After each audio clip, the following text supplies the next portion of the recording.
This is your Don't Stop Believin'. This is your Pour Some Sugar on Me. This is the song that every single person sitting watching that parade wants to hear. Today I'm going to show you how to write it. Hi, my name's Casey Dreamus. I'm a music educator and composer, and on this channel we talk about things that help your music program thrive. The biggest mistake most people make when trying to write a cadence is making it way too difficult.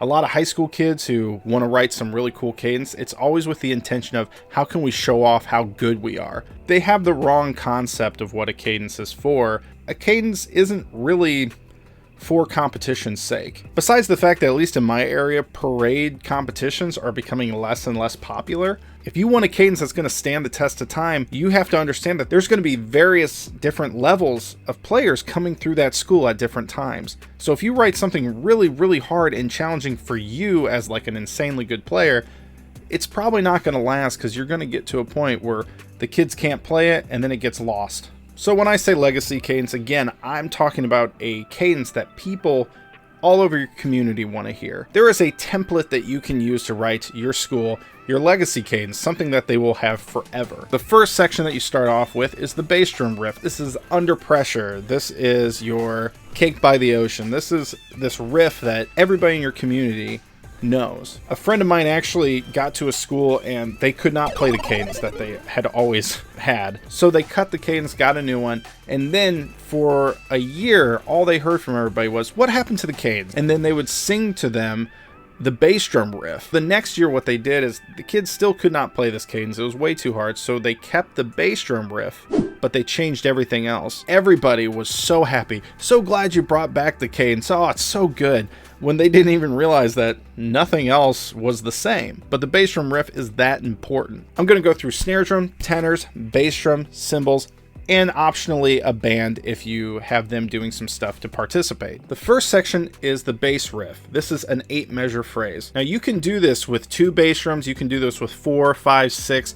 You can come up with a riff that is really specific to how big your school is. Don't think you only have 2 bass drums that won't work. No, it will work. You can do that. I want you to write a 2-measure phrase for the bass drums, and they are going to repeat that throughout this 8 measures. Now you go up to the front of the drum line, the snare drums. There are several options for them to do. One is they can click on 2 and 4. This could be clicking on the rims. This would be clicking their sticks. This could be clicking on their harness. Whatever it is, they're going to click on 2 and 4. Or this is something that they can always come up with, like a traditional visual that they do. My high school used to do something where they spun their sticks around and did a canoe. I mean, it's stupid, but it's fun. You know, that's what drum lines do. The tenors can click on 2 and 4. They can do the visuals with the snare drums. They're not in front usually, so the visuals aren't as important for them to do, but it's still fun if they want to do them. The other option is after 4 measures of the bass drum riff, they can comp or double the bass drum riff on the tenors, and that'll add another layer to it. And if you don't want to have them double, but you want them to play something, one of the great things you can do is more of a visual where they're doing something where they're crossing their arms. So they'll play on the 2 farthest drums, cross their arms, and hit them with the other arm. People go crazy for that, and they love it. Cymbals typically would be playing on 2 and 4, but closed. No crashes, just closed 2 and 4. Now the band members can participate a little bit in this. They can do some sort of visual horns up. That's always really cool to see, is when the band gets involved in it. You can do something where they just move their instrument to the side, catches the eye of the audience. They could also do some sort of vocal where they make some sort of sound. My high school did this sound. You can do all sorts of different things. You could have them yell the mascot name. The next section is what I call cruising and grooving. Again, when you get like high school kids trying to write their own cadence, everything just becomes 16th notes because they're trying to show off. They're throwing in rolls and diddles and all sorts of stuff. This section is not about playing fast. It's about finding something very simplistic but fun and groovy to play. I like to call it a rhythm with space. A middle schooler who has heard this a lot could probably play this section. So this is a 16-bar phrase, and it's pretty repetitive as well. Some cool things you can do with the snares in this section is you can do a crushed roll. It's not a diddle where you double, but you kind of crush it into the head. You can also have them using the rim of the drum for some accents. A lot of percussionists kind of have fun with that, going back and forth on the snare and on the rim. They can do something with a little more alternate sticking. You can put diddles in there, but no rolls. The tenors will double the snare rhythm, but they're going to be moving it around on different drums. So they may have to do kind of an alternate sticking pattern to match. Bass drums, they're still playing that riff. They're going to keep that going through this section. Cymbals are going to be doing choked hits, so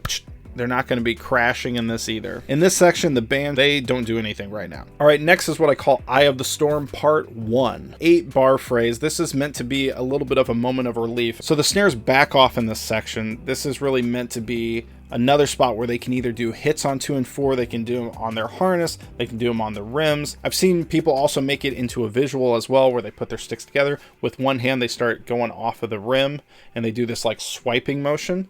That's always fun, and it looks really cool as well. You can do the alternate rim shot. Seen a lot of groups do this. If you have 4 or 5 snare drums, 1, 3, and 5 beat 2, 2 and 4 do beat 4, and they kind of lift their arms alternating, and it looks really cool. So in this section, the tenors are going to start playing their own riff.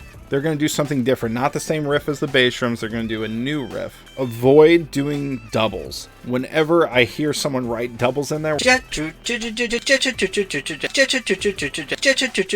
sounds really middle school. It doesn't sound very professional. Avoid those sort of rhythms. Bass drums finally get to take a break. You can have them play on 2 and 4. If you have rim knockers, you can do that. If you want them to play the same thing as the tom part, you can have them play it lightly. I think this is a good time, though, for them to rest, because they've been just hacking away at that riff the whole time. You could have your band members singing some sort of whole note or some sort of kind of chord here if you'd like. I know that takes a little more work or preparation, but that's something you can do if you'd like to. No motions for them, though, at this point.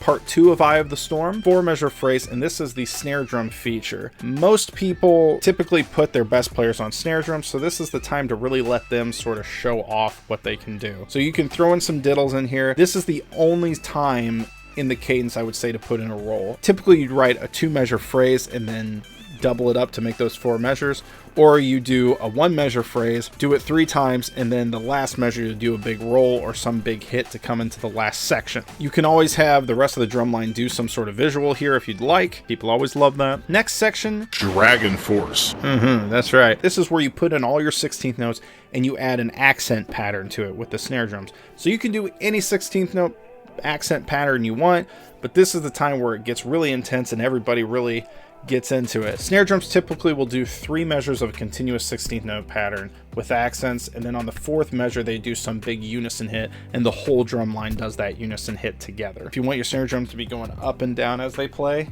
you can do that. People love watching that. The tenors are going to double what the snares are doing, but they'll move it around on the drums to make it a little more interesting for them. The bass drums are going to just play the accent pattern. They're going to leave out all the 16th notes, and they're all going to play together in unison. If you have a bass drum line that isn't that good, they can play what we call 4 on the floor, where they just hit quarter notes as loud as they can. That's totally fine as well. It kind of gives the same sort of dance effect. Crash cymbals, this is the one time where they're going to do a lot of crashes, typically just on 2 and 4 together. If you have like a cymbal line of 4 people, you can have 2 and 2. So for the band members, this is the moment that they get to do some big dance. They get to jump or move around. The crowds go nuts for that. They love it. They can also do some sort of like, hey, oh, or some sort of scream thing as well. If they did some sort of vocal at the beginning, they can repeat that vocal now. The very end is what I call the stinger. It's a 2-measure phrase, and just the whole drum line is going to play that in unison. Don't make it crazy complicated. Just make it something they can do in unison. They can end on beat